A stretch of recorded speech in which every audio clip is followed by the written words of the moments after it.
He stepped on the gas and drove the car into the river. Before he could escape, there was an explosion. When everyone thought he was dead, he reappeared on the shore. His name was Denzel. He was a regular agent. The dead one was indeed him. What the hell is going on? It started a few days ago.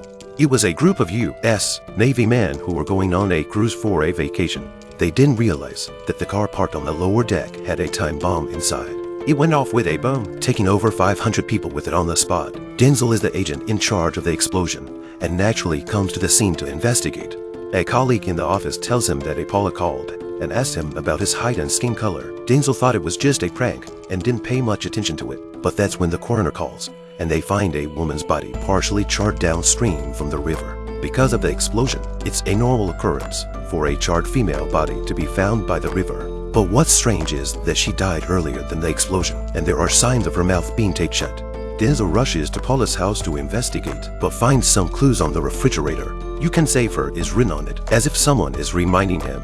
There are also some bloody bandages in the house. Denzel knows there is more to it than meets the eye when he examines the phone recordings and discovers that Denzel himself called back. The investigation reveals that Paula advertised her car for sale before she died. The car that had the bomb was probably stolen by the murderer. With this clue, the terrorist can be found. Denzel gives this information to the special investigation team, and in order to solve the case as soon as possible, the chief of the investigation team invites him to join in. Soon Denzel is taken to a heavily guarded military base. It turns out that the official has invented a black technology through which he can view the images from 4 days ago, but he can only watch them once, not rewind them. Because Denzel is familiar with the details of the case, he is invited to solve the case together. Although a bit confused, Denzel lets them transfer the image to Paula's house. Staring at the living Paula inside the screen, Denzel fell into deep thought. With such a high face value, if they had met earlier, they might have pursued her. Examining the screen at all times, they found a clue. The heroine received a call from a mysterious man to buy her car. It was confirmed that the suspect was right, but the surveillance didn't capture his face because the environment was too dark.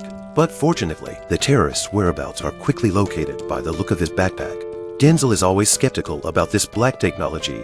He shines a laser pointer at the screen, and the heroine on the screen is surprised to see a red dot. They have no choice but to confess the truth to Denzel. It's not a video, but a black hole connection. Through this connection, they see what was happening 4 days ago. Denzel thinks that since actions in the present can affect the past, why not send a message back to save the woman and stop the explosion?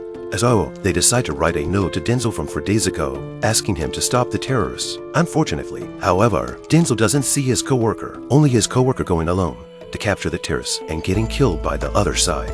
He did not change anything. It was because of the note that the co-worker died from the gunshot and the bullet holes in the terrorist's car that made Denzel consider buying the woman's car, which ultimately led to her being innocently shot. With a good look at the terrorist is quickly apprehended and the mission of the HBIS is over.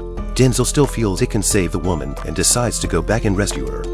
The machine kicks in and he is transported to the hospital where he was 4 days ago and is resuscitated without incident. He grabs an ambulance and quickly rushes to the terrorist lair. At this point, the other side is preparing to kill Paula and Denzel drives right into it, getting hit in the shoulder by a bullet from the other side. The terrorists shoot and detonate the house, confirming that there is no chance of survival and drive off.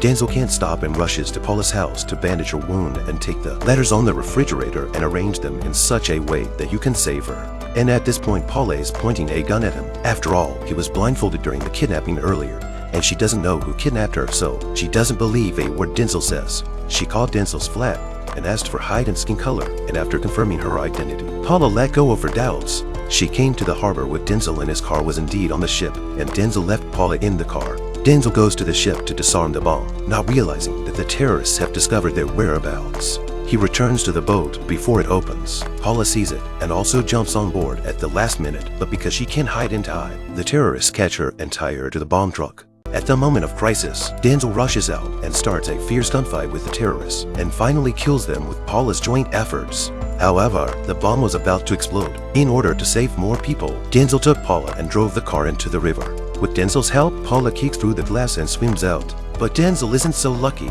The bomb exploded. He saves a boatload of people and dies as a result. Paula is overwhelmed with grief, and at that moment, Denzel comes back to life as if she doesn't recognize Paula. She realizes that this is the Denzel of normal time and space, and after all she has been through, Paula has fallen deeply in love with this man, and Denzel has fallen in love with her at first sight. The story ends here. If you can really time travel, who is the person you most want to see?